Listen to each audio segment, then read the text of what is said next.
નમસ્તે મિત્રો, રાધે રાધે, જય શ્રી કૃષ્ણ। ચાલો નવી વાર્તા સાંભળીએ। મેં પહેલી વાર ચોરી કરી ત્યારે મારું હૃદય જોર જોરથી ધડકી રહ્યું હતું, પણ મારી પાસે કમાણીનું કોઈ સાધન ન હતું। ધીમે ધીમે ચોરી મારી આદત બની ગઈ। મારી પત્ની કહેતી કે લોકોની બદદુઆ લાગશે, આપ આપનું કામ ન કરશો, પણ હું તેને ધમકાવી દેતો, કારણ કે ચોરીથી મારે પૈસા આવતા હતા। એક દિવસ મેં એક અમીર માણસનું પર્સ ચોર્યું। હું જાણતો ન હતો કે તે કોણ છે, પણ જેવું તેનું ઓળખપત્ર જોયું, મારા જીવમાં જીવ ન હતો।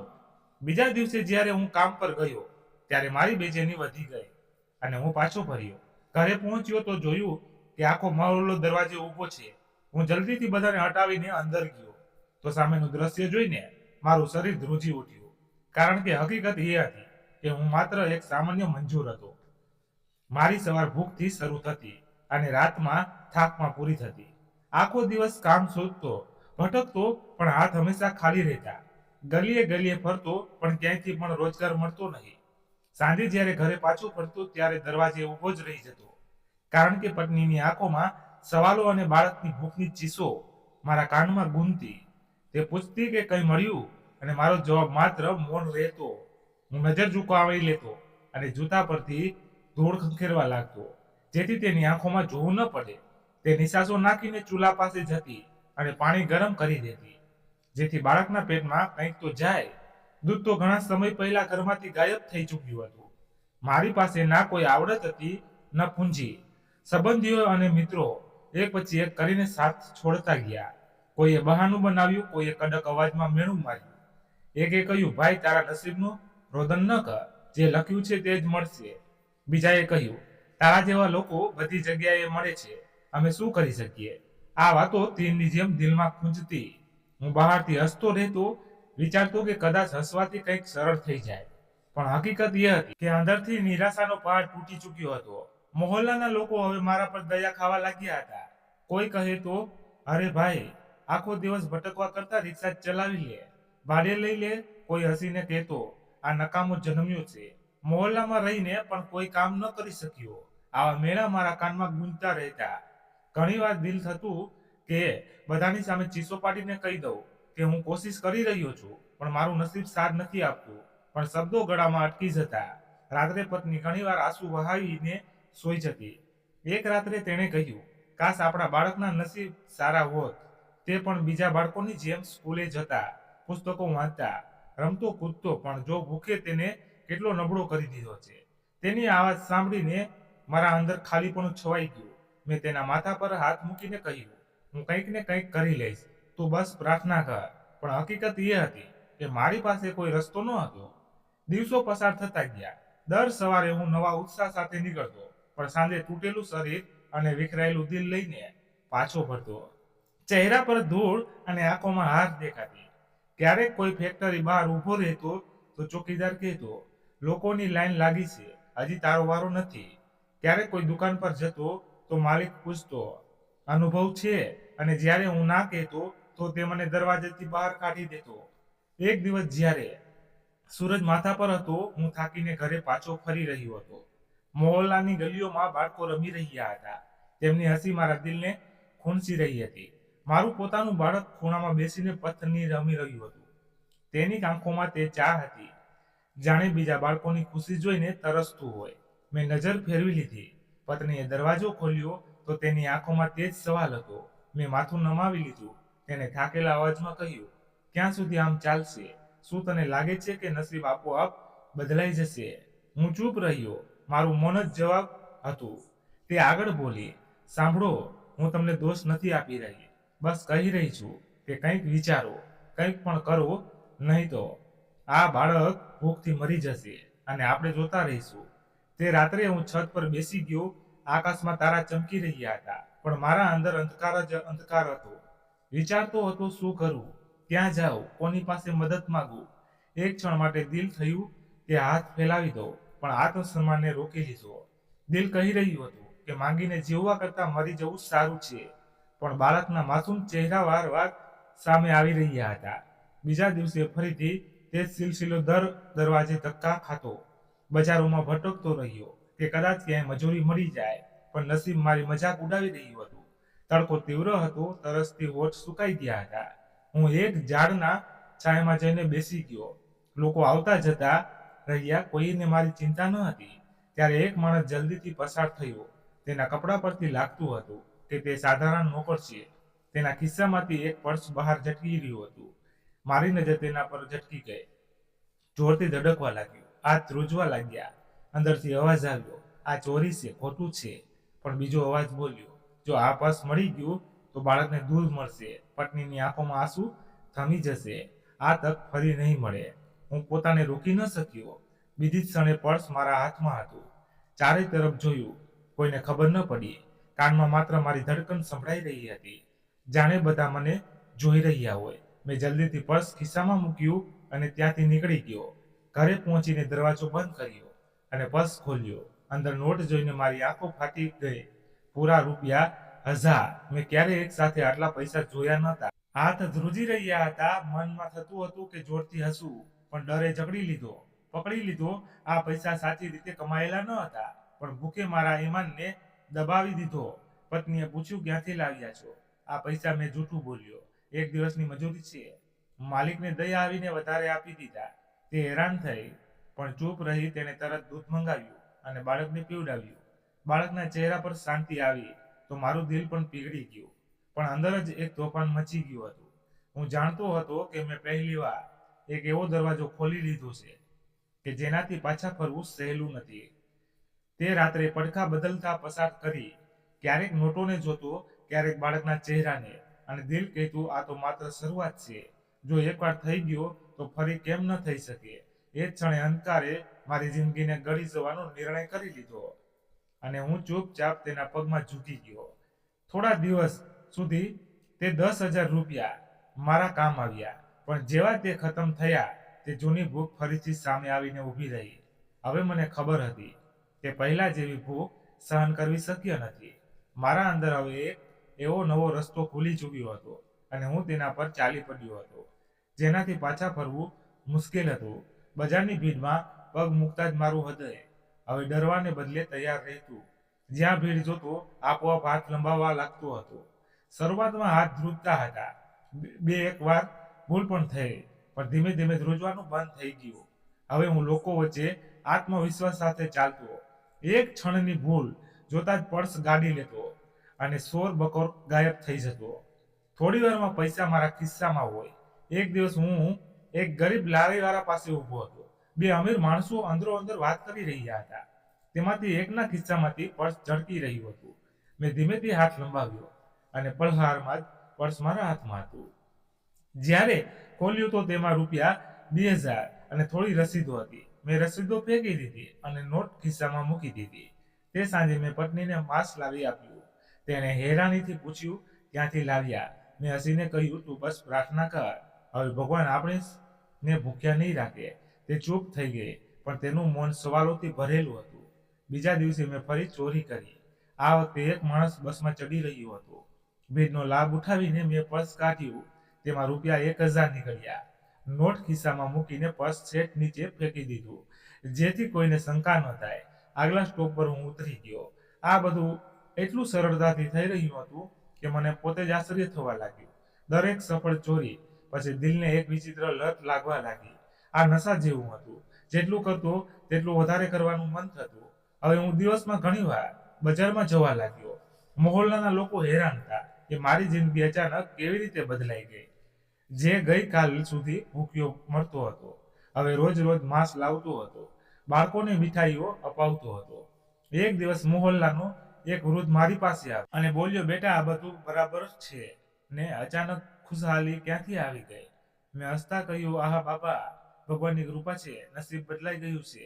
તે માથું હલાવીને ચાલ્યો ગયો, પણ તેની નજરો મારા દિલને ચીરી ગઈ. પત્નીને પણ હવે શંકા થવા લાગી હતી. એક રાત્રે જમ્યા પછી તેણે પૂછ્યું, સાચું કહો, આ પૈસા ક્યાંથી આવે છે?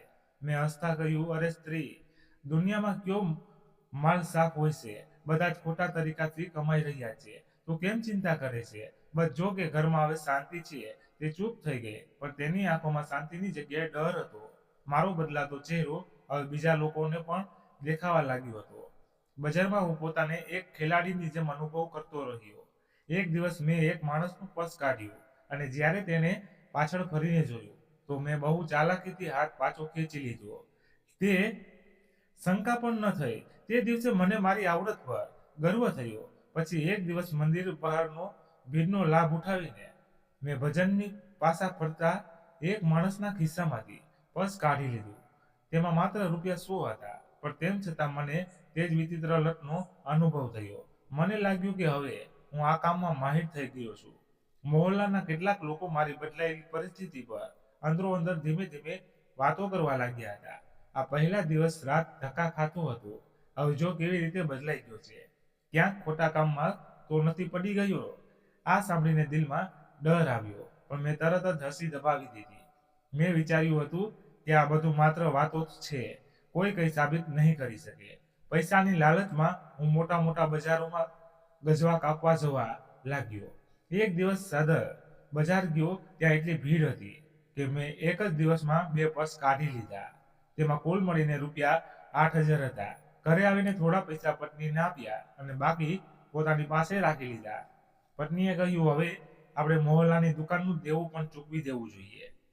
મેં કહ્યું, હા, બધું ચૂકવી દઈશું, સમય આવવા દે. પણ હકીકત એ હતી કે હું ઈચ્છતો હતો કે જેટલા બને તેટલા પૈસા મારી પાસે જ રહે. હવે મારી જિંદગી માત્ર ગજવા કાપવા ઉપર ટકી ગઈ હતી. રોજ સવારે નીકળવું, કોઈનું પર્સ કાપતો અને સાંજે પૈસા લઈને ઘરે પાછો ફરતો. મોહલ્લાના લોકો હેરાન રહેતા અને પત્ની ચૂપ હતી. પણ હું આ ધંધામાં પૂરી રીતે ડૂબી ચૂક્યો હતો. મને લાગતું હતું કે આ સિલસિલો ક્યારેય નહીં અટકે. આ નશો મારા લોહીમાં વહી ગયો હતો. એટલે એક દિવસ જમ્યા પછી પત્નીએ અચાનક મારો કોલર પકડી લીધો. તેની આંખોમાંથી આંસુ વહી રહ્યા હતા અને અવાજ ધ્રુજી રહ્યો હતો. આ ખોટા પૈસા છે, આ આપણને બરબાદ કરી દેશે. મેં હાથ ઝટકીને તેને દૂર કરી અને ગુસ્સામાં બોલ્યો, ચૂપ રહે શ્રી, આ દુનિયા મહેનતથી કોઈને કંઈ નથી આપતી. આ સહેલો રસ્તો છે. મોટા મોટા લોકો પણ બધા ધોખાથી કમાય છે. તને શું લાગે છે બધાની કમાણી ઈમાનદારી છે? તે ચૂપ થઈ ગઈ, પણ તેની નજરો મારા દિલ પર બોઝની જેમ પડવા લાગી. મેં તેની પરવા ન કરી અને બહાર નીકળી ગયો. મોહલ્લામાં હવે મારી ઇજ્જત બદલાઈ ચૂકી હતી. લોકો કહેતા, વાહ ભાઈ લાગે છે, નસીબ ચમકી ગયું. હું હસીને મનોમન ગર્વ અનુભવ કરતો, પણ પત્નીની ચૂપ નજર દર જગ્યાએ મારો પીછો કરતી. તેની ચૂપકીદીમાં ડર અને સવાલ છુપાયેલા હતા. મેં વિચાર્યું કે જો હું દેખાડા માટે કોઈ નાની મોટી નોકરી પકડી લઉં તો લોકોની શંકા દૂર થઈ જશે. થોડા દિવસ પછી મને એક ફેક્ટરીમાં ક્લર્કની નોકરી મળી ગઈ. પગાર બહુ ઓછો હતો, પણ મને પરવા ન હતી. અસલી કમાણી તો હવે ભીડમાં જ ગજવા કાપીને જ થતી હતી. પણ લોકોને બતાવવા માટે આ નોકરી પૂરતી હતી. મોહલ્લાના લોકો કહેતા, વાહ ભાઈ, હવે મજૂરી છોડીને ફેક્ટરીમાં બેસી ગયો. નસીબ સાચે જ બદલાઈ ગયું છે. માત્ર હસી દેતો, દિવસમાં થોડા કલાકો ફેક્ટરી જતો અને સાંજે બજારે જઈને ફરી તે જ કામ કરતો. હવે મારી દિનચર્યા આ જ હતી. દિવસનો ઓછો પગાર દુનિયાને બતાવવા માટે અને રાતની ચોરી અસલી કમાણી માટે. એક દિવસ પત્ની બોલી, જો સાચે જ નોકરી મળી છે તો તેના પર જ ગુજરાન ચલાવો, આ બીજો રસ્તો છોડી દો. મેં ગુસ્સામાં કહ્યું, આ તારી નબળાઈ છે. તું ઈચ્છે છે કે ફરીથી ભૂખના દિવસો આવે? જો તને શાંતિ જોઈએ તો સવાલ કરવાનું છોડી દે. તે ચૂપ થઈ ગઈ, પણ હું જાણતો હતો કે તેના દિલમાં આગ સળગી રહી છે. હવે પૈસાની ચમકે મારું ઘમંડ વધારી દીધું. મેં ઘર માટે પંખો ખરીદ્યો અને બાળક માટે રમકડા લાવ્યો. મોહલ્લાના લોકો હેરાન હતા કે એક સામાન્ય કળથના ઘરમાં આ બધું કેવી રીતે આવ્યું. પણ મેં બધું અનુસૂનું કરી દીધું અને મનોમન કહ્યું, આ બધું મારી આવડત છે, મારી સમજ છે. હવે હું દિવસે ને દિવસે વધારે નિડર થતો જઈ રહ્યો હતો. મારા મિત્રોએ પણ નોટિસ કર્યું કે મારું ખિસ્સું હંમેશા પૈસાથી ભરેલું રહે છે.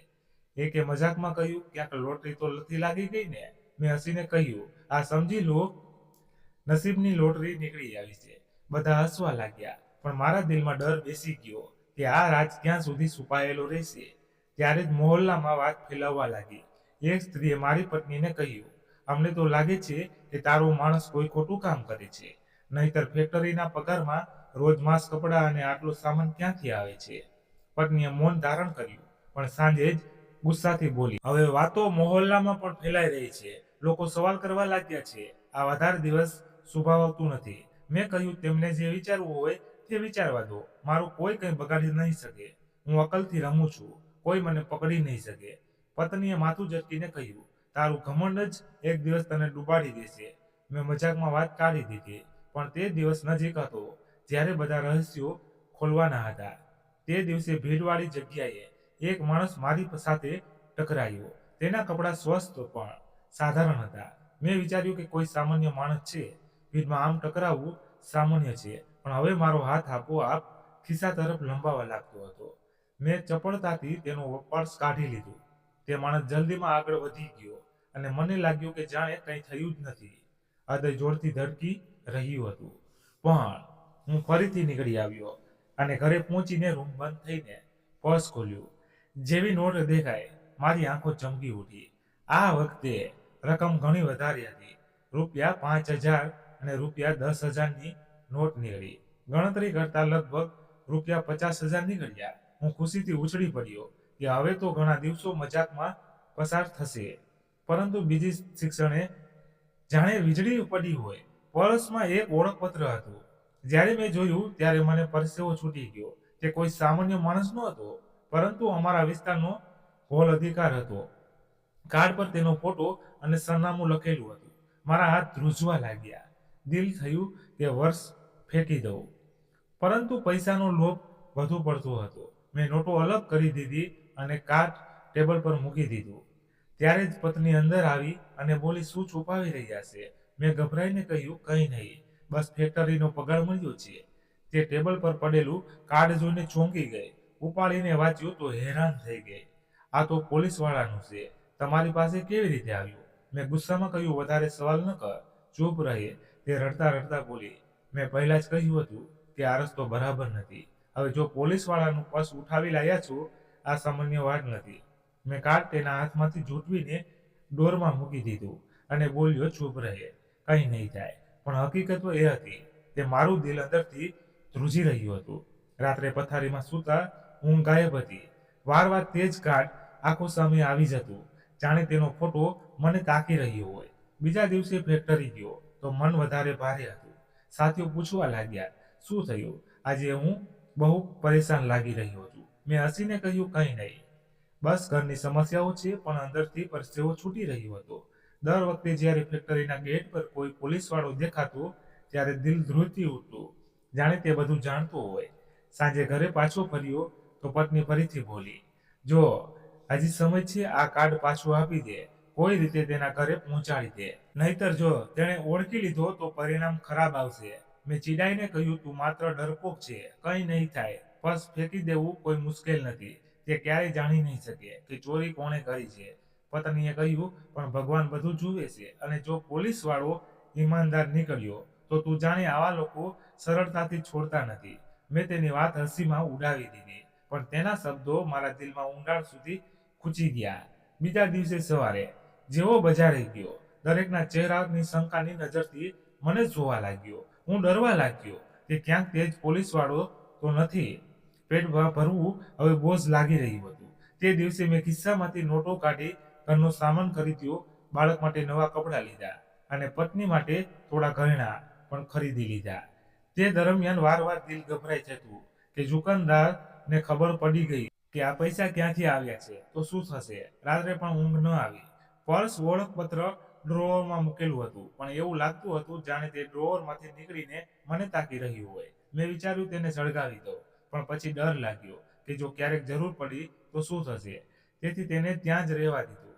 થોડા દિવસોમાં મોહલ્લામાં ખબર ફેલાઈ ગઈ કે પોલીસ અધિકારીનું પર્સ ખોવાઈ ગયું છે. એક દિવસ 4 રસ્તા પર સાંભળ્યું કે પર્સમાં તેના બીમાર બાળકની દવાને પૈસા હતા, જે તેણે બહુ મુશ્કેલીથી ભેગા કર્યા હતા. આ સાંભળીને મારું દિલ ધ્રુજી ગયું, પરસેવો વહેવા લાગ્યો. થયું શું? ખરેખર તે બાળકના જીવનો આધાર આ પૈસા પર હતો. ઘરે આવીને મેં પત્નીને જણાવ્યું તો તે ગુસ્સામાં મારો કોલર પકડીને ચીસો પાડી, આ મોટના પૈસા છે, તો બીજાના બાળકની દવા ચોરી આવ્યો છે. જો તે બાળકને કંઈ થઈ ગયું તો ગુસ્સામાં મેં તેને ધક્કો માર્યો અને કહ્યું, ચૂપ રહે, આ બધું સંજોગ છે, મને બધું આ ન દે. પણ મારા પોતાના શબ્દો મારા કાનમાં ગુંજતા રહ્યા. બીજા દિવસે જ્યારે હું ફેક્ટરી પહોંચ્યો તો અંદર જતા જ દિલ ધ્રુજી રહ્યું હતું. હું જાણે ગેટ પર જ ઉભેલો સિક્યુરિટી ગાર્ડ મને પકડી લેશે.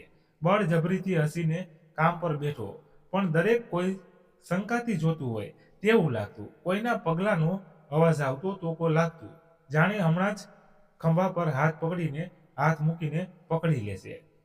ખિસ્સાના પૈસા હવે ખજાનો નહીં, બોજ બની ગયા હતા. સાથીએ પૂછ્યું, શું વાત છે, આજે ચૂપ કેમ છે? મેં હસીને કહ્યું, બસ રાત્રે ઊંઘ ન આવી. તે માની ગયો, પણ મારો ડર ઓછો ન થયો. આખો દિવસ મશીનનો અવાજ અને સાથીઓની વાતો કાનમાં સોનની જેમ અથડાતી રહી. દરેક ક્ષણે લાગતું ક્યારેક પોલીસવાળો ન આવી જાય.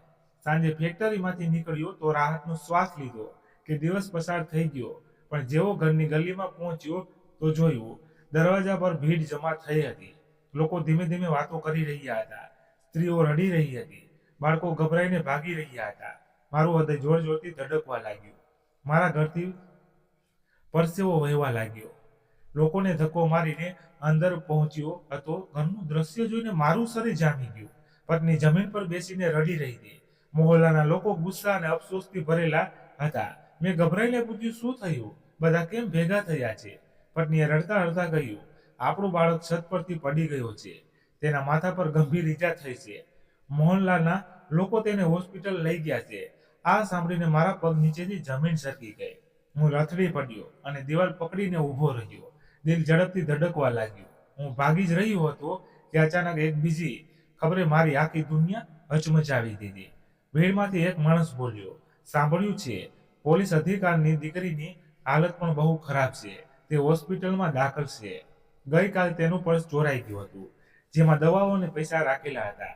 બહુ મુશ્કેલીથી તેને પૈસા ભેગા કર્યા. ખબર નહીં કોણે ચોરી લીધા. તે બિચારો પાગલની જેમ હોસ્પિટલમાં દોડાદોડી કરી રહ્યો છે. આ સાંભળીને મારા કાન બહેરા થઈ ગયા.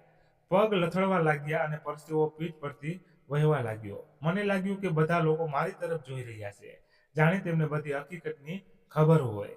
પત્નીએ મારો ચહેરો જોયો અને ગુસ્સામાં મારો કોલર પકડી લીધો. શું તે જ તેના શબ્દો ગળામાં અટકી ગયા. મેં નજર ઝુકાવી લીધી. ત્યારે તે ચીસ પાડી ઉઠી, હે ભગવાન, આ બધું તારા લોભનું પરિણામ છે. આપણું બાળક મોતની પથારી પર પડ્યું છે અને કોઈ બીજાનું બાળક પણ તે જ હાલતમાં છે. મોહલ્લાના લોકો તાકી રહ્યા. કોઈ બોલ્યો, આ તો ભગવાનનો પ્રકોપ છે.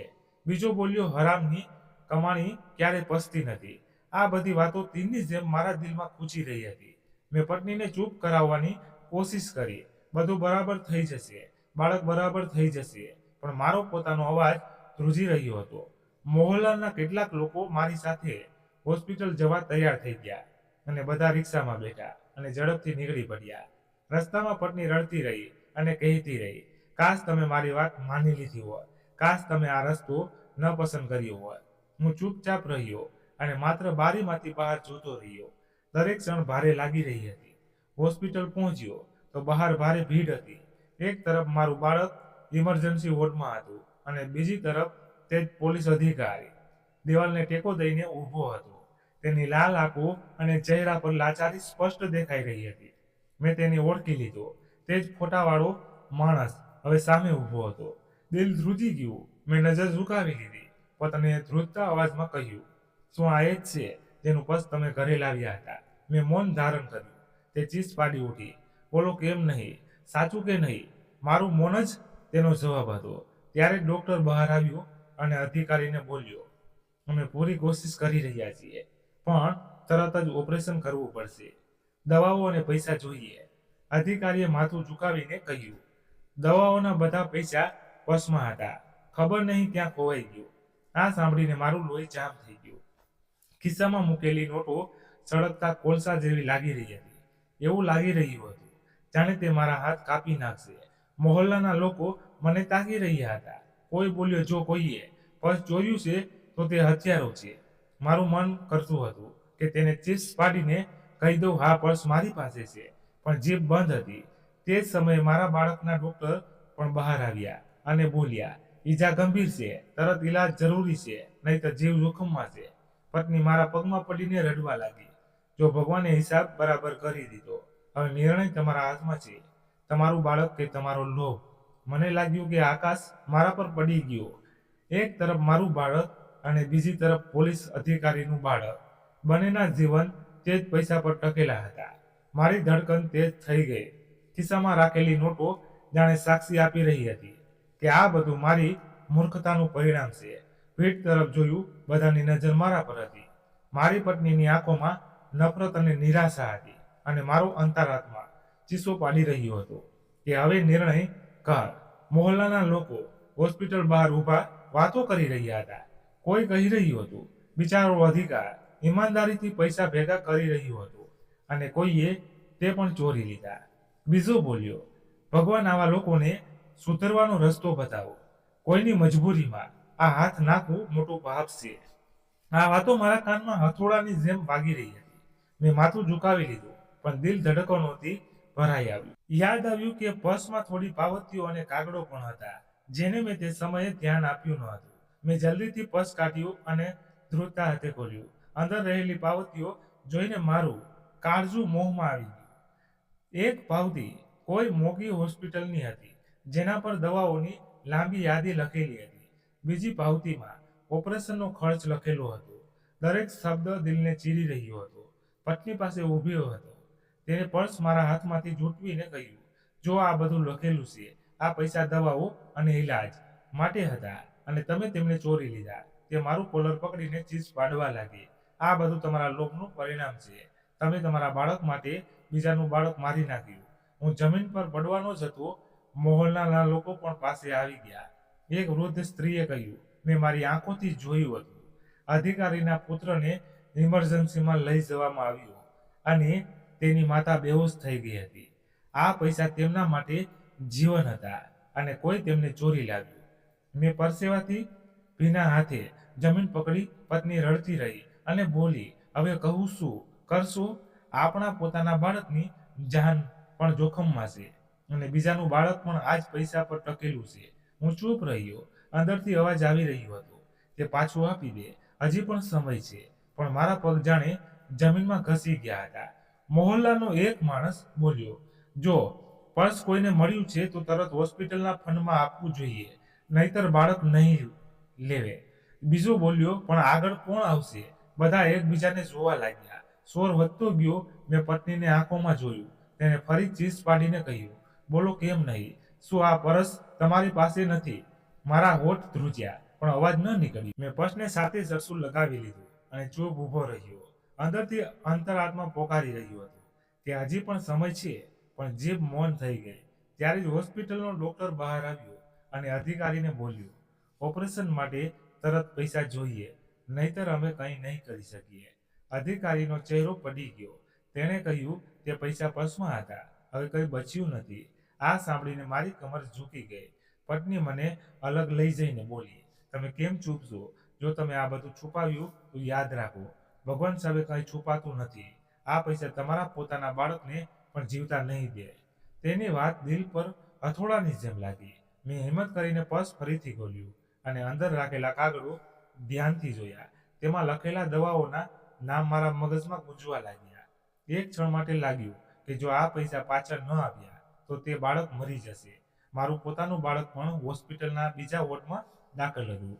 મેં બંને બાળકોનો ચહેરો વિચાર્યા, એક મારા ખોળામાં માસૂમ અને બીજો તો ઈમાનદારી પોલીસ અધિકારીનો માહોલનો. એક માણસે કહ્યું કે જો તે અધિકારનું બાળક ન બચ્યું તો આ વિસ્તાર બદનામ થશે અને આપણા બધા પર તેનો બોજ આવશે. આ સાંભળીને મારું શરીર ધ્રુજી ગયું. મને લાગ્યું જાણે બધા મારા પર શંકા કરી રહ્યા છે. પત્નીએ છેલ્લી વાર કહ્યું, હવે નિર્ણય કરો, આ પૈસા ઝેર છે, કાં તો આપણી જિંદગી બરબાદ કરશે અથવા કોઈનો જીવ બચાવી લેશે. મેં પર્સ બંધ કર્યું, પણ દિલ ઝડપથી ધડકી રહ્યું હતું. ભીડનો શોર વધતો જઈ રહ્યો હતો. ડોક્ટર વારવાર બહાર આવીને કહી રહ્યું હતું કે સમય બહુ ઓછો છે, ઓપરેશન વિના બાળક નહીં બચે. પોલીસ અધિકારી રડી રહ્યું હતું અને તેનું માથું પકડીને બેસી ગયો. આ દ્રશ્ય જોઈને મારા અંદર તોફાન મચી ગયું. હું પાછળ હટીને કોરિડોરના ખૂણામાં બેસી ગયો.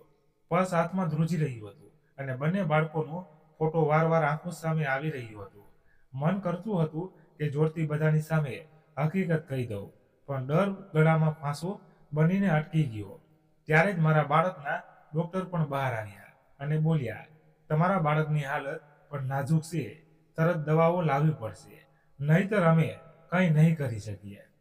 આ સાંભળીને મારી પત્નીએ ગુસ્સા અને રડતા રડતા મારો કોલર પકડી લીધો અને કહ્યું, હવે પણ નહીં. સમજો, બંને બાળકો મોતની અણી પર છે અને તમે આ પૈસા ખિસ્સામાં છુપાવીને બેઠા છો. મેં આંખો બંધ કરી લીધી. અંદરનો શોર વધારે તેજ થઈ ગયો. મને લાગ્યું કે આ નોટો મારા ખિસ્સામાં નહીં, પરંતુ મારા હાથ પર લોહીની જેમ ચોંટી ગઈ છે.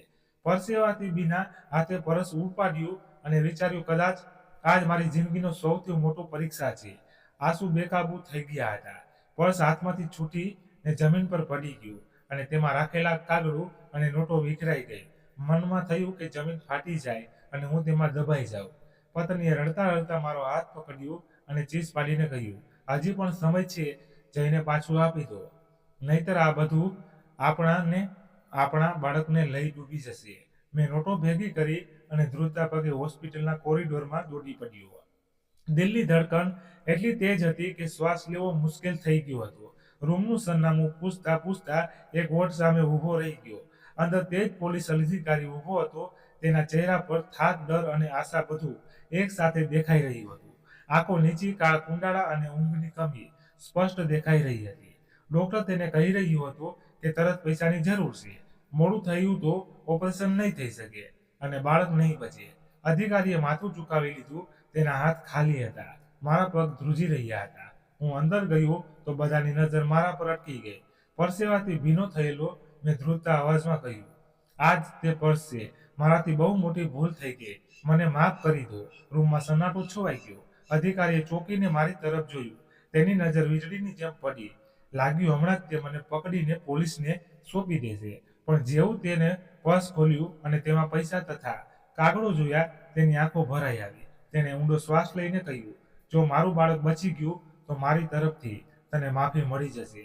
પણ યાદ રાખજે, કોઈ બીજાના જીવ માટે રાખેલા પૈસા ચોરવા એ માત્ર ગુનો નથી, પરંતુ કોઈનો જીવ છીનવી લેવો જેવું છે. હું ચૂપ ઊભો હતો, જાણે મારી પાસે બોલવા માટે કોઈ શબ્દો ન બચ્યા હોય. ડોક્ટરે તરત પર્સમાંથી પૈસા ઉપાડ્યા અને દોડતા બહાર ગયા, જેથી ઓપરેશન માટે સામાન લાવી શકાય. રૂમમાં અમે બંને જ રહ્યા. અધિકારીએ મારી તરફ જોયું અને કહ્યું, મેં હંમેશા ઈમાનદારીને મારો સહારો બનાવ્યો. દિવસ રાત મહેનત કરી, ક્યારેય લાંચ લીધી નથી, ક્યારેય કોઈનો હક છીનવ્યો નથી. પણ તારા જેવા લોકોએ મારો ભરોસો તોડી નાખ્યો. મને લાગ્યું કે દુનિયામાં હવે ભલાઈ બાકી નથી રહી. તેનો અવાજ ભારે થઈ ગયો. મેં આંસુ લૂછતા રહ્યો અને હું મજબૂર હતો. ભૂખે મારી આંખો બંધ કરી દીધી હતી, પણ ક્યારેય વિચાર્યું ન હતું કે મારી કારણે કોઈનો જીવ જોખમમાં મુકાઈ જશે. અધિકારીએ કડક અવાજમાં કહ્યું, મજબૂરી ગુનાનું બહાનું ન હોઈ શકે. દરેક જણ પોતાની ભૂખ મટાડવાનો રસ્તો શોધે છે, પણ જો તે રસ્તો કોઈ બીજાનો જીવ છીનવી લે તો તે ભૂખ નહીં, પરંતુ લોભ કહેવાય છે. તેટલામાં મારી પત્ની રૂમમાં આવી ગઈ. તે રડી રહી હતી. તેણે મારો કોલર પકડીને કહ્યું, હવે સમજાયું કે તમે શું કર્યું? મેં કહ્યું હતું ને કે આ પૈસા ઝેર છે, પણ તમે મારી વાત ન માની. જો આજે તમારી તેની સામે હાથ જોડવા પડ્યા છે. હું નજર ઝુકાવીને પસ્તાવી રહ્યો હતો. દિલ થતું હતું કે સમયને પાછળ વળાવી દો, પણ સમય ક્યારેય પાછો ફરતો નથી. થોડી વાર પછી ડોક્ટર આવ્યા અને બોલ્યા, ઓપરેશન શરૂ કરી દેવાયું છે. પ્રાર્થના કરો કે બધું બરાબર થઈ જાય. પોલીસ અધિકારીએ આંખો બંધ કરી અને હાથ જોડ્યા અને કહ્યું, ભગવાન, મારા બાળકને જીવન આપજે. મેં પણ આપોઆપ હાથ જોડી દીધા અને મારી પત્ની પણ રડતા રડતા પ્રાર્થના કરવા લાગી. રાહ જોવાની દરેક ક્ષણ પહાડ જેવી લાગી રહી હતી. હોસ્પિટલના કોરિડોરમાં લોકો આવતા જતા રહ્યા. કોઈ પાસે આવીને કહેતું, આ તે જ માણસ છે જેણે પર્સ પાછું આપ્યું. આ સાંભળીને હું પરસેવાથી ભીંજાઈ જતો. અધિકારી ખુરશી પર બેસી ગયા અને મારી તરફ જોઈને બોલ્યા, હું તને પકડી શકું છું. કાયદો કહે છે કે તારો ગુનો માફ ન થઈ શકે, પણ જો મારું બાળક બચી ગયું તો હું તને એક તક આપીશ, જીવનની છેલ્લી તક નહીં તો બધું જ સમાપ્ત થયું છે. તેના શબ્દોમાં મારા દિલમાં કેદ બની ગયા. મેં ધીમેથી કહ્યું, હું વચન આપું છું, હવે ક્યારેય આ રસ્તો નહીં પસંદ કરું. હવે મને સમજાઈ ગયું છે કે ખોટા રસ્તે કમાયેલા પૈસા માત્ર બરબાદી લાવે છે. મારી પત્ની રડતા રડતા બોલી, કાશ આ પાઠ પહેલા જ શીખી લીધો હોત, પણ હજી પણ મોડું નથી થયું. થોડા કલાકો પછી ડોક્ટર ફરી આવ્યા અને બોલ્યા, ઓપરેશન પૂરું થઈ ગયું છે. બાળક નબળું છે, પણ ખતરાની બહાર છે. આ સાંભળીને રૂમમાં રાહતની લહેર દોડી ગઈ. પોલીસ અધિકારીની આંખોમાંથી આંસુ વહી નીકળ્યા. તેણે મારું પર્સ પાછું આપતા કહ્યું, હવે આ પૈસાની મારા માટે કોઈ કિંમત નથી. સાચી સંપત્તિ તે ક્ષણ છે જ્યારે મારું બાળક ફરીથી શ્વાસ લઈ રહ્યું છે. મેં ધ્રુજતા હાથે છોડીને કહ્યું, મારી ભૂલ માફ કરી દો. અધિકારી બોલ્યા, માફી ભગવાન પાસે માગ, મારું દિલ તો ઈચ્છે છે કે તને જેલ મોકલી દઉં, પણ જો મારો દીકરો બચી ગયો છે તો તને પણ એક બીજી તક મળ્યું છે. પણ યાદ રાખજે, જો આગલી વાર તને આવા કામમાં જોયું તો ન તો ભગવાન છોડશે અને ન તો હું. મેં માથું નમાવીને કહ્યું, વચન આપું છું કે હવે મારું જીવન બદલાઈ જશે. મારી પત્નીએ મારો હાથ પકડ્યો. તેની આંખોમાં પહેલીવાર શાંતિની ઝલક હતી. મેં વિચાર્યું, કદાચ આજ મારા જીવનનો નવો પ્રારંભ છે. ડોક્ટર ઈલાજમાં લાગેલા રહ્યા. પર્સના પૈસાથી દવાઓ ખરીદવામાં આવી અને ઓપરેશન થિયેટર બહાર એક વિચિત્ર શાંતિ છવાયેલી રહી. હોસ્પિટલનું વાતાવરણ આમ પણ ભારે હોય છે, પણ તે રાત્રે તો જાણે દિવાલો પર શ્વાસ રોકીને ઊભી હતી. હું બહાર બેન્ચ પર બેઠો હતો અને મારી પત્ની એક ખૂણામાં રડી રહી હતી. મહોલ્લાના કેટલાક લોકો પણ અમારી સાથે આવીને બેસી ગયા.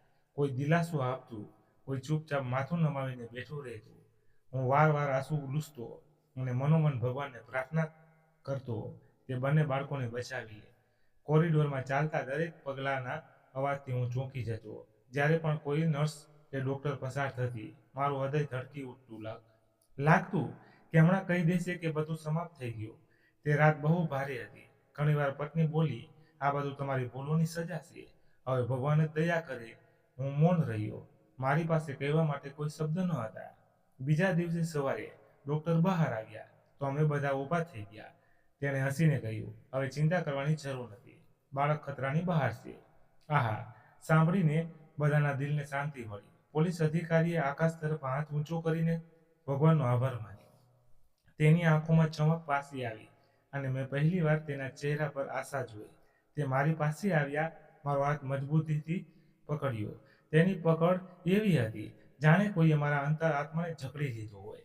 તેણે કહ્યું, હું તને કેસમાં નહીં ફસાવું, પણ યાદ રાખજે, ભગવાન તને છોડે કે ન છોડે તે તારા કર્મો પર નિર્ભર છે. જો ફરીથી આવું કર્યું તો હું તેને માફ નહીં કરું. તેની આ વાત મારા દિલમાં ઊંડી ઉતરી ગઈ. મેં માથું નમાવીને વચન આપ્યું કે હવે ક્યારેય ચોરી નહીં કરું. આજ મારો સંકલ્પ છે. પત્નીએ આંસુ લૂછતા મારો હાથ પકડ્યો, પણ અંદરો અંદર બોજ ઓછું નહોતો થઈ રહ્યો. મહોલ્લાના કેટલાક લોકો પણ ત્યાં હાજર હતા. એકે પાસે આવીને કહ્યું, સારું થયું કે તમે સમયસર આ પર્સ પાછું આપી દીધું, નહીતર ખબર નહીં શું મુસીબત આવતી. બીજાએ ધીમા અવાજમાં કહ્યું, હવે મહોલ્લામાં બધાને સાચી વાતની ખબર પડી ગઈ છે. લોકો તમને સરળતાથી માફ નહીં કરે. મેં નજર ઝુકાવી લીધી. જાણતો હતો કે આ ડાઘ સરળતાથી નહીં પૂછાય. હોસ્પિટલના કોરિડોરમાં ઘણીવાર પોલીસવાળા આવતા જતા દેખાતા. એક ક્ષણ માટે દિલ ફરીથી ડરથી ધ્રુજી ઉઠ્યું કે ક્યાંક અધિકારીએ પોતાનો નિર્ણય બદલી ન નાખ્યો હોય.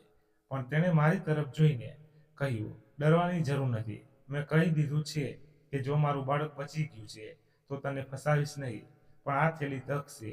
પત્નીએ તેના પગને અડીને કહ્યું, ભગવાન તમને સલામત રાખે. તમે બહુ મોટું દિલ બતાવ્યું છે. અધિકારીએ માત્ર માથું હલાવ્યું અને પોતાના બાળકના રૂમમાં ચાલ્યા ગયા. મહોલ્લાના લોકો જ્યારે પાછા ફરવા લાગ્યા તો રસ્તામાં મને જોઈને વાતો કરવા લાગ્યા. એક બોલ્યો, ખોટી કમાણી હંમેશા આવા દિવસો બતાવે છે. બીજો બોલ્યો, હવે જોવું પડશે કે આ ખરેખર સુધરે છે કે નહીં. આ બધું સાંભળીને મારું દિલ વધુ ભારે થઈ ગયું. ઘરે પાછા ફરતી વખતે પત્નીએ મૌન તોડતા કહ્યું, હવે તો સમજી ગયા ને કે બીજાની મજબૂરી લૂંટવાથી જીવન નથી બદલાતું. હજી પણ સમય છે મહેનત કરીને રોજી કમાતા શીખવો. મેં ધીમેથી કહ્યું, હા એ બધું સમજી ગયો છું, પણ ડર છે કે આ લોકો મને ક્યારેય માફ નહીં કરે. તે બોલી, લોકોની માફી કરતાં વધારે જરૂરી ભગવાનની માફી છે. જો તેના આગળ ઝૂકી જઈશ તો રસ્તો આપોઆપ નીકળી આવશે. પણ દિલની અંદર હજી પણ એક બેડી બંધાઈ રહી હતી. પર્સ પાછું આપ્યા પછી પણ અંતરાત્મામાં બોજ ઓછો નહોતો થયો. મને લાગતું હતું જાણે મારા હાથ હજી પણ લોહીથી ખરડાયેલા હોય. બીજા દિવસે જ્યારે હું ફરીથી હોસ્પિટલ ગયો હતો, પોલીસ અધિકારીએ મને રૂમની બહાર જોયો. તે મારી પાસે આવ્યા અને બોલ્યા, તું જઈ શકે છે. હવે અહીં રોકાવાની જરૂર નથી. તારે ઘરે જા અને નવું જીવન શરૂ કર. પણ યાદ રાખે, જો ફરીથી આ રસ્તે ચાલ્યો તો કદાચ તને ફરીથી તક નહીં મળે. મેં નજર ઝુકાવીને કહ્યું, તમારી વાત મારા માટે કાયદો છે. હું વચન આપું છું, હવે માત્ર મહેનત જ કરીશ. અધિકારીએ મારી પીઠ થપથપાવી અને કહ્યું, આ તારા માટે સારું છે. જ્યારે હું હોસ્પિટલમાંથી બહાર નીકળ્યો હતો, એવું લાગ્યું જાણે વર્ષોનો બોજ મારા ખંભા પરથી ઉતરી ગયો હોય. દરેક પગલું ભારે હતું, પણ દિલને એક વિચિત્ર શાંતિ મળી રહી હતી. મને દુનિયાનો સૌથી મોટો પાઠ મળી ચૂક્યો હતો. ચોરીના પૈસા ક્યારેય શાંતિ આપતા નથી. ગરીબી પોતાની જગ્યાએ હતી, પણ હવે તે મને એટલી ખરાબ નહોતી લાગી રહી, જેટલી તે બદદુઆઓ જે હું મારા માથા પર લઈને ફરી રહ્યો હતો. મેં મનોમન નક્કી કરી લીધું હતું કે હવે ભલે ભૂખથી મરી જાઉં, પણ કોઈનો હક નહીં છીનવું. ઘરે પહોંચ્યો તો પત્ની દરવાજે ઊભી હતી. તેની આંખોમાં પહેલીવાર શાંતિ દેખાઈ રહી હતી. તે ધીમેથી બોલી, "શું ખરેખર બધું સમાપ્ત કરી દીધું?" મેં માથું નમાવીને કહ્યું, "હા, આજ પછી ક્યારેય ચોરી નહીં કરું. હવે મેં ભગવાન પાસે પણ માફી માંગી લીધી છે." તેને લાંબો શ્વાસ લીધો અને બોલી, "તો પછી કદાચ આપણે ફરીથી જીવવાની કોશિશ કરીશું." થોડા દિવસ પછી મારું બાળક હોસ્પિટલમાંથી ઘરે આવી ગયું. તેના માથા પર હજી પણ પટ્ટી હતી, પણ આંખોમાં ચમક પાછી આવી ગઈ હતી. તેને જોઈને મારું દિલ ધ્રુજી ઉઠ્યું. હું વિચારતો કે જો પોલીસ અધિકારીનું બાળક ન બચ્યું હોત તો હું મારી જાતને ક્યારેય માફ ન કરી શકતો. તેનો ચહેરો મારી આંખો સામે આવતો અને લાગતું જાણે તે માસૂમ મારા ગુનાઓને નીચે દબાઈ ગયો હોય. મોહલ્લાના લોકો પણ ધીમે ધીમે શાંત થઈ ગયા. શરૂઆતમાં તેઓ મને તાકતા અને અંદરો અંદર વાતો કરતા, પણ સમય સાથે તેમનું વર્તન નરમ થઈ ગયું. એક દિવસ એક વૃદ્ધ મારી પાસે આવ્યા અને બોલ્યા, "બેટા, માણસ તે ભૂલ થઈ જાય છે, પણ સાચું માણસ તે છે જે પોતાના ભૂલમાંથી પાઠ લે. બસ હવે સીધો રસ્તો પકડી લે છે." મેં માથું નમાવીને કહ્યું, "બાબાજી, હવે મારું જીવન માત્ર મહેનતનું જ હશે." જ્યારે હું નોકરી પર પાછો ગયો હતો, ત્યારે પણ લોકો મને શંકાની નજરે જોતા.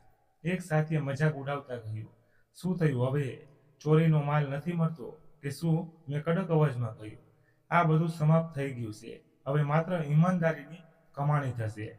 તે હસીને ચાલ્યો ગયો, પણ મને ખબર હતી કે મારા શબ્દો જ મારી સાચી પરીક્ષા હશે. થોડા દિવસ પછી જ્યારે ફેક્ટરીના માલિક આવ્યા તો મેં પોતે તેમને કહ્યું, "મને વધારે સમય કામ કરવા આપો." હું દિવસ રાત મહેનત કરવા લાગ્યો. માલિકે હેરાનીથી પૂછ્યું, "તને શું થઈ ગયું છે?" ગઈકાલ સુધી કામથી બચવાના બહાના બનાવતો હતો અને આજે આટલી મહેનત કરવાનો શોખ કેવી રીતે જાગી ગયો? મેં હસીને કહ્યું, "બસ સમજી લો, નસીબ જાગી ગયું છે. હવે સમય બરબાદ કરવા નથી માંગતો." તેણે પણ હસીને કહ્યું, "બરાબર છે. જેવું ઈચ્છે તેવું." પર હું સવારે વહેલો નીકળતો અને રાત્રે મોડે ઘરે પાછો ફરતો. આખા દિવસનો પરસેવો જ્યારે શરીરમાંથી વહેતો તો દિલને શાંતિ મળતી. પત્ની જમવાનું પીરસતા કહેતી, "આ સારી કમાણી છે. ભલે ઓછી હોય, પણ તેમાં બરકત છે." હું ચૂપચાપ જમતો અને અંદરથી આભાર માનતો. એક દિવસ બજારમાંથી પસાર થતા તે જ ભીડ જોઈ જ્યાં ક્યારેક હું ગજવા કાપતો હતો. ત્યાં પર્સમાં ચટકી રહ્યા હતા. લોકો બેદરકારીથી ખિસ્સા ખુલ્લા રાખતા હતા. એક ક્ષણ માટે જૂની આદત જાગી, પણ તરત બાળકના ચહેરા અને પોલીસ અધિકારીની વાતો યાદ આવી. મેં આંખો બંધ કરી માથું ઝાટકીને આગળ વધી ગયો. મનોમન કહ્યું, "હવે આ દરવાજો હંમેશા માટે બંધ થઈ ગયો છે." પત્નીનો પણ ભરોસો મારા પર પાછો આવી ગયો હતો. એક રાત્રે તેણે કહ્યું, "હવે દિલને ખાતરી છે કે આપણા ઘરમાં ખોટા રસ્તાના પૈસા નથી આવી રહ્યા. ભલે ઓછું ખાઈએ, પણ હવે શાંતિથી ઊંઘ સૂઈએ છીએ." મેં તેની તરફ જોયું અને પહેલીવાર તેને સ્મિતમાં શાંતિ જોઈ. થોડા અઠવાડિયા પછી પોલીસ અધિકારી ફરી મોહલ્લામાં આવ્યા. લોકો તેનું સન્માન કરવા લાગ્યા. હું ડરતા ડરતા તેની પાસે ગયો. તેણે મને જોયું અને કહ્યું, "કેમ છે? જીવન હવે બરાબર ચાલી રહ્યું છે ને?" મેં માથું નમાવીને કહ્યું, "જી સર, હવે બધું છોડી દીધું." તે બોલ્યો, "યાદ રાખજે, જીવન બીજાનું હક છીનવીને નથી બનતું. જો તું તારું વચન પાળીશ તો એક દિવસ તને પણ ઇજ્જત મળશે." તેની વાતો મારા માટે માત્ર સલાહ નહીં, પણ નવા વચન જેવી હતી. હવે જીવન મુશ્કેલી જરૂર હતું, પણ દિલ હળવું થઈ ગયું હતું. મેં હાથ ઊંચા કરીને ભગવાનને પ્રાર્થના કરી, "મને હંમેશા સાચા રસ્તે રાખજે અને ફરીથી ભૂલ તરફ ન જવા દેજે." સમય પસાર થતો રહ્યો. ક્યારેક ગરીબી દરવાજા ટકોરા મારતી, ક્યારેક ભૂખથી આંખો સામે અંધકાર છવાઈ જતો. પણ હવે મારા અંદર મજબૂતી આવી ચૂકી હતી. ચોરીની આદત મેં હંમેશા માટે છોડી દીધી હતી. આ શાંતિ કુસંપત્તિ કરતાં વધારે કિંમતી હતી. એક દિવસ મારું બાળક રમતા રમતા મારી પાસે આવ્યો અને બોલ્યું, "પપ્પા, હું મોટો થઈને પોલીસવાળો બનીશ." હું ચોંક્યો, પછી હસીને કહ્યું, "આ બેટા બનજે, પણ યાદ રાખજે, ઈમાનદારી સૌથી મોટી તાકાત છે." તેની માસૂમ સ્મિત મારા દિલને રાહત આપી. મેં પત્ની તરફ જોયું. તે ચૂપચાપ બધું સાંભળી રહી હતી. તેની આંખોમાં ચમક હતી, તે પ્રકાશ જે ઘણા વર્ષો પછી અમારા ઘરે પાછો ફર્યો હતો. મેં મનોમન વિચાર્યું, આજ સાથી જીતશે, આજ સાથી શાંતિ સૌથી મોટી સંપત્તિ છે. તો મિત્રો, વાર્તા અહીં પૂર્ણ થઈ. આ હતી આજની વાર્તા. આ વાર્તા વિશે તમારો શું અભિપ્રાય હતો તે કોમેન્ટ બોક્સમાં જરૂર જણાવજો. જો તમને વાર્તા ગમી હોય તો લાઈક કરી આગળ શેર જરૂર કરજો. ધન્યવાદ. ફરી મળીએ નવી વાર્તા સાથે. ત્યાં સુધી તમારા પરિવાર સાથે ખુશખુશાલ રહો. જય હિન્દ, જય ભારત. અને હા મિત્રો, આપણે આ વાર્તામાં ઘણી ભૂલો થઈ છે, ઘણી જગ્યાએ બોલવામાં થઈ છે, ઘણી જગ્યાએ આપણે લખવામાં ભૂલ થઈ છે. એના માટે હું માફી માંગુ છું. કેમ કે મિત્રો, તબિયત હજી આપણી સારી નથી અને બધું ઉતાવળમાં બધી આપણે સ્ટોરી લખાઈ ગયેલી છે. એટલે થોડી ઘણી ભૂલો છે એ આપણે દેખાય છે નજરામાં. એના માટે હું માફી માંગુ છું. જેટલી તબિયત સારી થાય એટલી સારી લાવીશ.